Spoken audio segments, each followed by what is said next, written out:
पलवल जिले से एक बड़ी खबर सामने आ रही है। आपको बता दें, पलवल के माल गोदाम रोड स्थित दशहरा ग्राउंड में बसी झोंपड़ियों के अंदर रहने वाले लगभग 80 मजदूर परिवारों को ना तो वैक्सीनेशन की कोई सुविधा मिली है, ना ही प्रशासन की तरफ से यहां पर कोई राहत सामग्री दी जा रही है। आलम यह है कि पिछले 16 दिनों से यह लोग मात्र चावल खाकर अपना गुजारा कर रहे हैं। कोरोना की महामारी में जहां सभी लोग अपना काम धंधे को लेकर परेशानी उठा रहे हैं, तो वहीं मजदूरों के सामने यह संकट पहाड़ की तरह खड़ा हुआ है। पलवल के दशहरा मैदान में रहने वाले करीब 80 परिवारों के सामने रोजी रोटी का संकट खड़ा हो गया है और इस बार ना तो उनकी मदद करने के लिए कुछ समाज सेवी आगे आ रहे हैं, ना ही प्रशासन। झोंपड़ियों में रहने वाले यह सब गरीब परिवार रोजाना मजदूरी करके अपनी गुजर बसर करते थे। यूपी से निकलकर यह लोग दिल्ली और अब दिल्ली से निकलकर पलवल में पिछले कई सालों से झोंपड़ियों में रह रहे हैं। लॉकडाउन के चलते उनका काम धंधा ठप हो चुका है। अब इनको मजदूरी भी नहीं मिल पा रही है। घर में रखा खाने का सामान लगभग खत्म हो चुका है। आंखें समाज सेवी और प्रशासन की तरफ से उम्मीद की आस लगाए देख रही हैं, लेकिन इस बार ना तो यहाँ कोई समाज सेवी आ रहा है, ना ही प्रशासन की तरफ से उनको कोई मदद मिल पा रही है। जहाँ तक एक तरफ इनको खाने की समस्या को लेकर परेशानी है, तो वहीं दूसरी तरफ ना तो यहाँ पर किसी प्रकार का कोई कोरोना जांच के लिए कैंप लगाया गया है और ना ही इन लोगों को वैक्सीन मिल पाई है। लोगों ने बताया कि बेहद कम पढ़े लिखे हैं। कैलाश।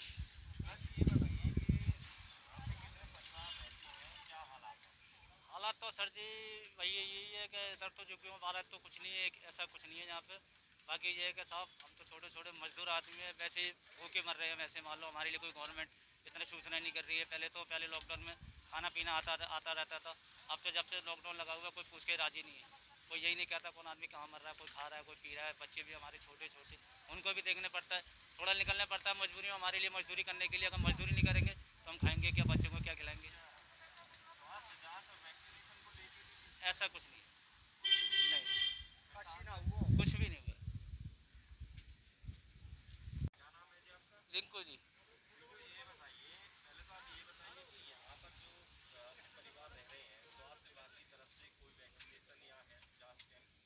सर जी कुछ भी नहीं आया जी। सर जी आज मेरे को 16 दिन हो गए। 16 दिन में जी सर जी कैसे गुजारा कर रहा हूँ जी। मैं तो मजदूरी करने वाला हूँ, सुबह जाता हूँ शाम को आता हूँ। यहाँ पर लॉकडाउन ऐसा लगा हुआ है कि सुबह निकलो 10 बजे घर पे आ जाओ। 10 बजे तक कौन मजदूरी दे देगा हमें सर जी? आज 16 दिन हो गए हम चावल खा खा के गुजारा कर रहे हैं।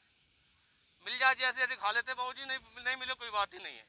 16 दिन हो गए मजदूर आदमी है। ये देखो आप, छतों पर तिरपाल भी नहीं है। मकान तो दूर रह गए, छतों पर तिरपाल भी नहीं है जी बाबू जी।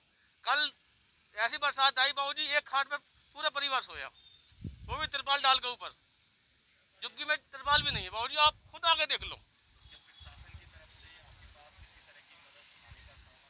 सर जी अभी तक तो कुछ आया नहीं है जी। तिरपाल पे भी कल बारिश हुई है, पूरी रात बच्चे बीते रहे, पूरी रात सोए नहीं हम। एक खाट पे पांच बच्चे हैं मेरे, 5 बच्चों को सुला के उसके बाद चटाई डाल के जब उसने सुलाया। कुल मिला के सर किसी प्रकार की कोई सुविधा नहीं है सर जी। ऐसे तो हम भूखे मर जाएंगे, भूखे मर जाएंगे सर जी। हमारे 5 बच्चे छोटे, पूरा परिवार है।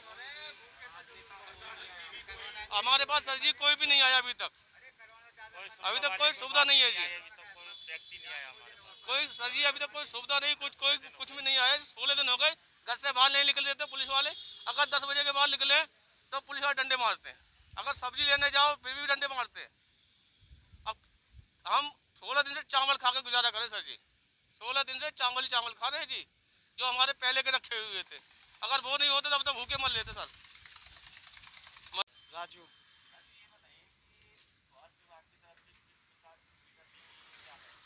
सर सुविधा तो अभी तो कोई नहीं आई है यहाँ पे, नहीं तो वो वैसा ही होगा यहाँ पे। बस अभी तो फिलहाल देख जाते, कोई कोई प्रेशर वाला भी आता है यहाँ पे, न्यूज़ वाले भी आते हैं। बाकी यहाँ पे तो अभी फिलहाल तो कोई नहीं आया। वैसे बाहर के कोई वीडियो बना के लेके नहीं, अभी नहीं हुआ सर। यहाँ तो अभी कोई अभी तक आए नहीं, जो अभी आप ही आए हो यहाँ पे खाली। बस जो भी आपसे जुड़ तो यहाँ पे कम से भी कम झोपड़ियाँ होगी, कम से कम मेरे हिसाब से 70-80 झोपड़ियाँ होगी। परिवार तो बहुत है जी, 70-80 तो झोपड़ियाँ है ही है। ज़्यादा से ज़्यादा बच्चे भी बहुत हैं यहाँ पे, परिवार बहुत है यहाँ पे। जी नहीं, यहाँ पे भी कुछ नहीं हुआ।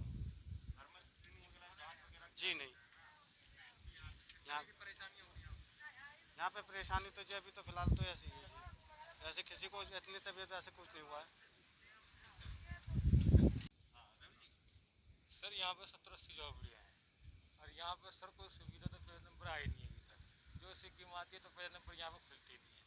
या आप आए हो तो आपने थोड़ा आप जोर डाला, उसी हिसाब से आपको अपनी परेशानी बता रहे हैं।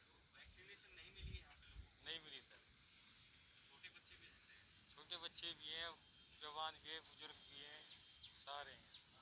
किस तरह की दिक्कतें हैं? दिक्कतें एक खाने पीने की है, लॉकडाउन लगा हुआ है, रोज का कमाने वाला बंदा, रोज का खाने वाला, जिस सारे बंदे देख रहे हो आप, सारे खाली बैठे हो। ये कोई बेचारा आप कैसे न कैसे एडजस्ट कर रहा है, कोई 100 किसी से ले रहा है, कोई ऐसे एक दूसरे से एडजस्ट करके ऐसे अपना खर्चा